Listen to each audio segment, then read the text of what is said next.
We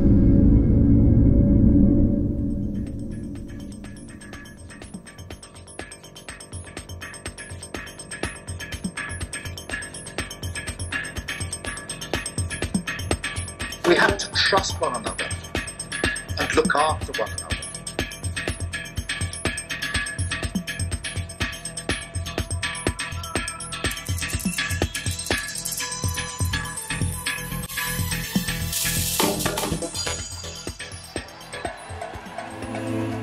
When the glory comes, it will be ours, it will be ours. When Jeremy Corbyn became leader of the Labour Party in 2015, it gave new hope to the left here and across the world.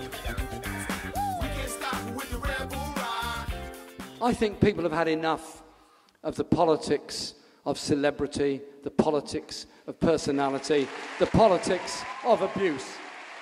The Labour Party offered hope to millions, and 500,000 people joined, became Labour members. Biggest party in Europe on the left, and a really exciting time. All over the country, we're getting these huge gatherings of people. They're young, they're old, they're black, they're white, all ages, many outlooks, many people who've never been involved in politics before.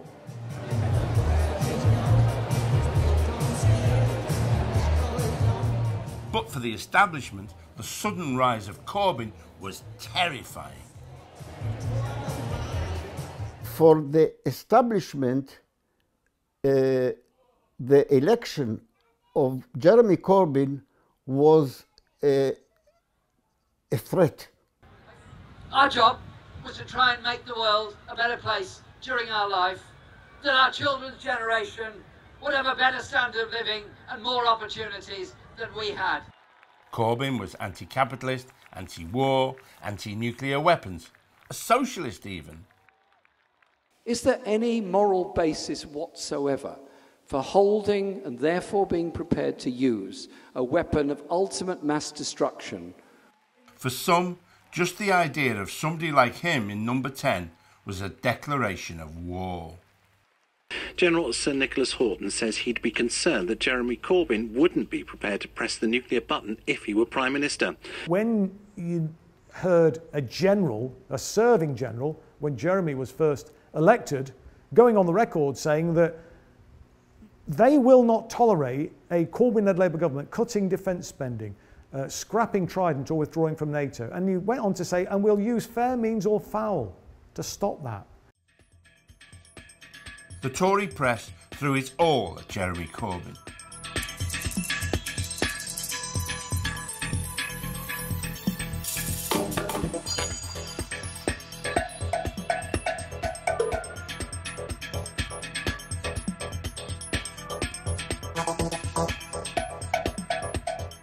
They tried smear after smear, but in the end, only one stuck.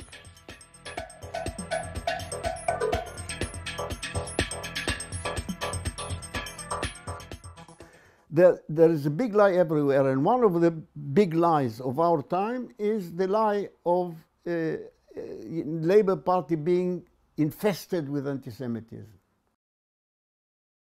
They redefine anti-Semitism.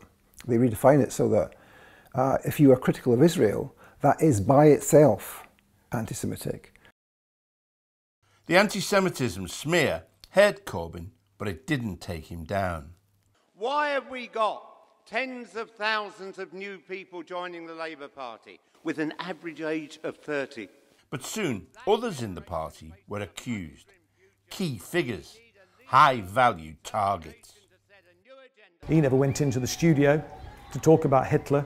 Vanessa Feltz asked him about Hitler, and he cited the Havara Agreement, which was an agreement between the Nazi regime and the German Zionists with a view to relocating German Jews into Palestine.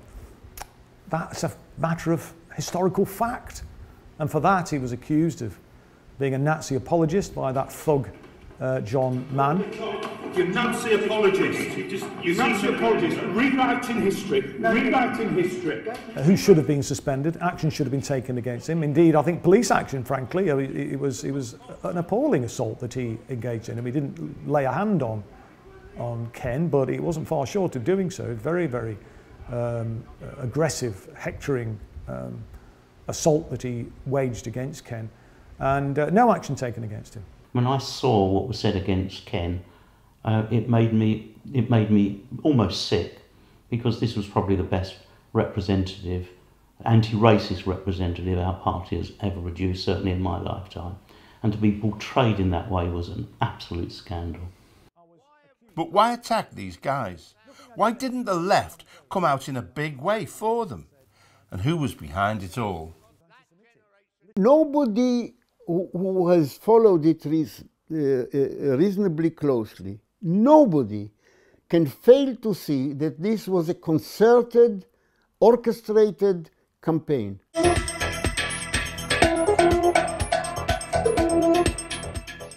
Was it really an orchestrated campaign? And if it was, who was in the orchestra? Israel lobby groups were prime candidates, of course, but a documentary produced by Al Jazeera said even Israel itself was in on the act.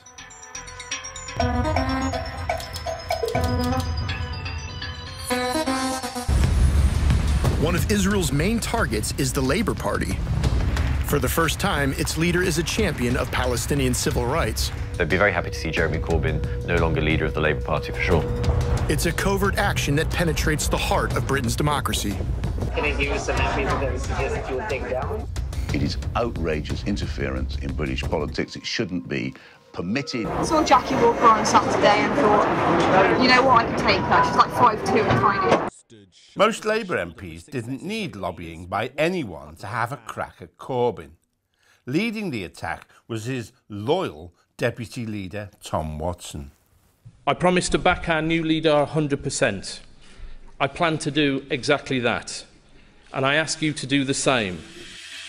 I want to thank our Labour Party staff, who worked really hard. But if the MPs attacked Corbyn publicly, there were others working away behind the scenes.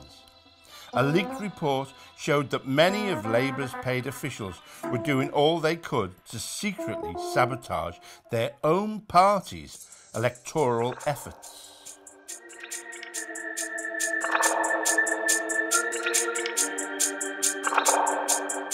In 2017, the bureaucracy of the Labour Party itself was infested with these depraved people who acted against the party. The emails that were linked demonstrated that people right at the top of the Labour Party and the senior officials in headquarters were actively working against Labour. Perhaps, if not for this sabotage domestically inside the headquarters of the Labour Party, it could have even won the elections outright.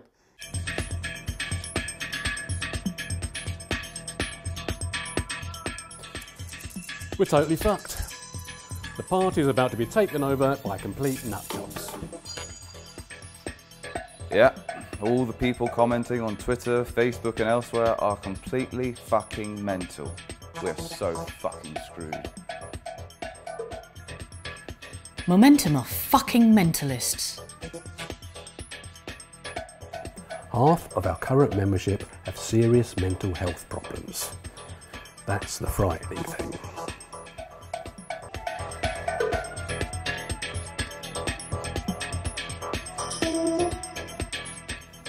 It is ludicrous. I hope the fucking thing is short. Can't be arsed with small talk. I'm not drinking it. I'm not clapping. I'm going to stay at my desk or leave the office. Look at that fucker, looking statesperson-like, looking after our security. I mean, Jerry's speech was a total crock of shit. I clapped, but I probably didn't do a very good job of masking what I thought. I clapped, but I didn't smile. It takes a conscious effort for me not to smile in these situations. I couldn't look at him. My eyes rolled a lot. I probably shook my head. I feel like he should have maybe addressed the massive elephant in the room, that we all kind of hate him.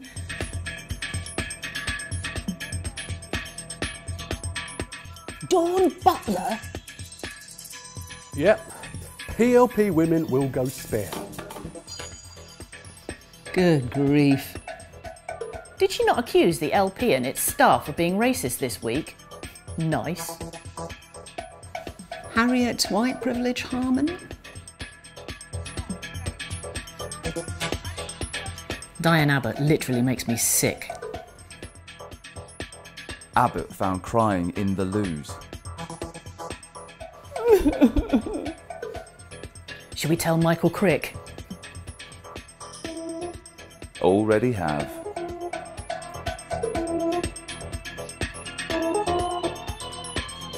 As I say, Steve Howell and I used to go to meetings with some of the senior officials, and we agreed, the meeting would come to a conclusion, it's agreed, and we would laugh afterwards saying we have no idea whether what we've just agreed is going to be done or not. You know, because all the apparatus was in the hands of these officials. Ultimately, though, who votes for JC? If it's a choice between him and Theresa May, how do we vote for him? I mean, we're not fucking mad. You had no real grip on the machinery for delivering on the decision. We need to stop digital campaign budgets going to Ben Soffer for approval. He can't see what we're doing with digital spend. There is a secret key seats team arriving in Ergon House permanently. Ooh, interesting on the key seats team. Who will be part of it?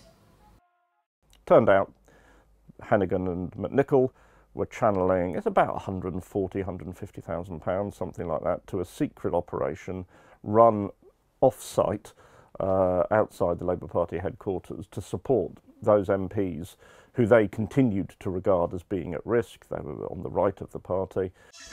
Lots of secret meetings going on here. I think it's all secret to Lotto. I'll let you know, but think it's a brand new team moving in on Sunday. Brill. I endorse this plan and will keep said plan very much to myself. But the point is, they had absolutely no right to do that.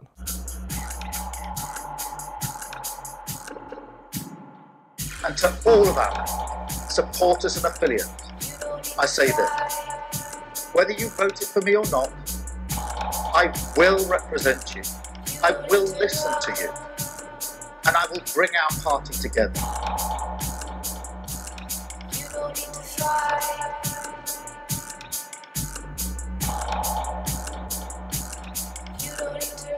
My immediate reaction was disbelief. It was just off the wall that the person who had been leading the party, who in 2017 had produced one of the best results Labour had ever had, should be suspended from the party.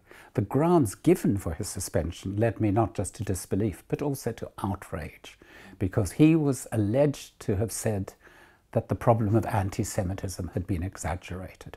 Well, I'll tell you for nothing, the problem of anti-Semitism had been exaggerated. Starmer's suspension of Jeremy was obviously a landmark in his leadership. It was unjust and unnecessary. The thing he was criticised for, which was basically saying in his statement that was otherwise quite contrite when the EHRC report was published, which was that the extent of Labour anti-Semitism had been exaggerated for, you know, political purposes. That is specifically identified in the EHRC report as the sort of thing that can be said without being any suggestion that it's anti-Semitic. So the original suspension was unjust and unnecessary, absolutely. Now, I played a small part indirectly in trying to work to get that reversed, and we thought we had. A statement was drawn up, agreed, as we believe, with Starmer's office, where if Jeremy issued that, he would have his party membership back, and he did issue it, and a panel of the NEC did agree to give him his party membership back. No one had raised the question of you not getting the whip back at all then. This is another example of Starmer's dishonesty. I really believe he is as dishonest as Boris Johnson is, albeit in a less flamboyant fashion. And he suddenly raises the question of the whip, allegedly under pressure from Margaret Hodge and others, but I don't know the truth of that. But anyway, he did it and pretended he'd never agreed to the deal that had in fact been made. Corbyn's suspension triggered the purge of hundreds of party members. It was open season on anyone who dared to show support either for Corbyn or for the Palestinian cause. Maybe a better wait and see. Solidarity with the suspended and with Jeremy.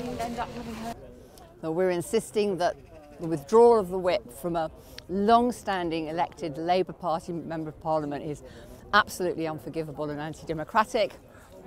And we're also standing up for all those members who are now in waves being suspended for resisting the anti-democratic, increasingly authoritarian tendencies of the leadership. You cannot have paid officials of the party telling party members what they can debate.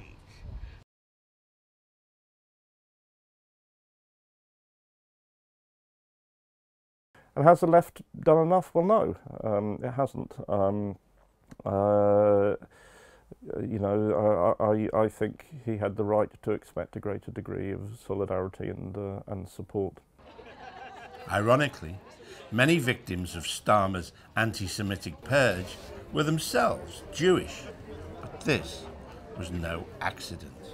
There is a strong section of Jewish opinion on the left in the Labour Party which does not support the State of Israel, which stands foursquare behind Palestinian rights and is opposed to the way in which anti-Semitism has been de facto used to undermine criticism of Israel and to undermine the struggle for Palestinian rights.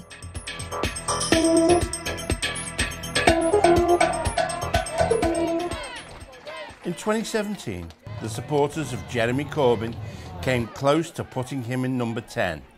In 2019, Labour lost by a wide margin. What happened? What made the difference? Lots of things contributed, but the media was way, way up there.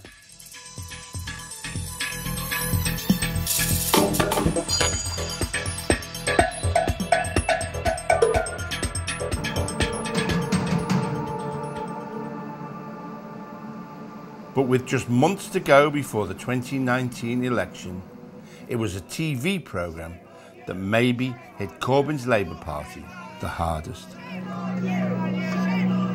Many British Jews once saw the Labour Party as their natural political home.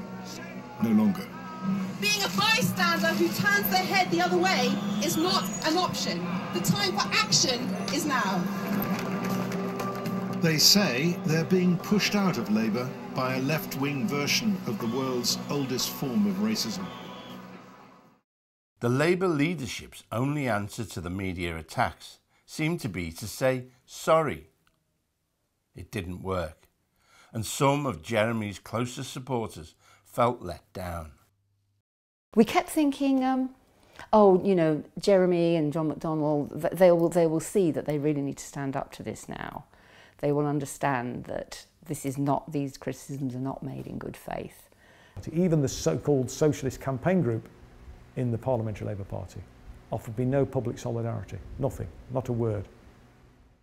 The Labour Party expelled me because I support those who had been purged, wrongly purged, many good friends and comrades. They were purged as part of Starmer's determination to remove the left. You see, and every now and then, to show that we're a democracy, there's a change of government. The party changes. But it's so important from the establishment's point of view that the alternative party won't change anything.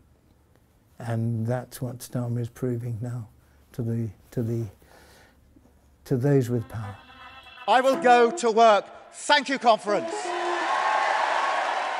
Starmer looks determined to lead the Labour Party back to the days of Tony Blair.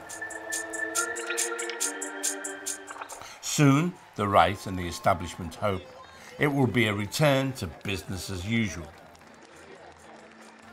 But will it?